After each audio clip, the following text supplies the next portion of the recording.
Hi guys, good morning. After 3 days gikan sa pagtanom nato sa ato ang runners, mao na ning resulta guys.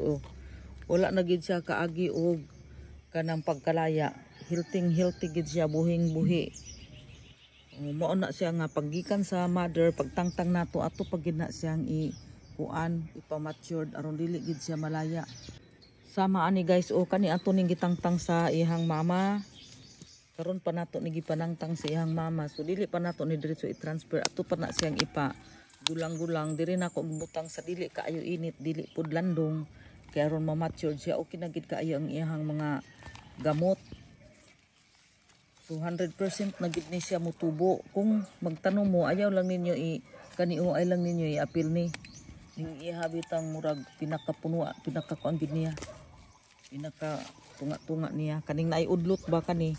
Dili ni tambunan ning iyang naiudlot diha kutob, dili ra gid kutob, ipatungag gid na siya nga kuan.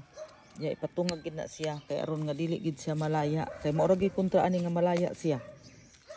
Dayon naa gid nagpamatuod guys nga dili jud ko gagamit og kanang fertile kaning kuan insecticide o tanawan ni kani giulod ni siya diri dapita akong gibutang ag abo. Giwisik-wisikan ako abo aron mamatay ang ulod unsa bakang nakadangan ana dinha. Kanion ay namatay diha na ay mga abo.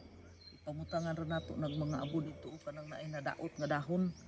Abo ra gid atong ibutang, dili kita makapaunod og bunga-bunga kay kung mag-spray manggod ta mawala man ni mga ulod pero makakaumpot og kuan kaning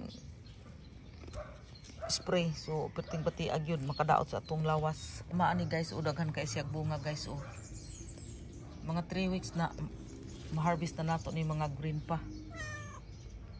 Nana dinhi guys, kani mga bag-ong tanom ni kani. Pero dili gid siya mailhan nga bag-ong tanom after 3 days. Di jud mailhan kay mura na gid siya kaning kuan. Ni lambo na gid pag-ayo ba.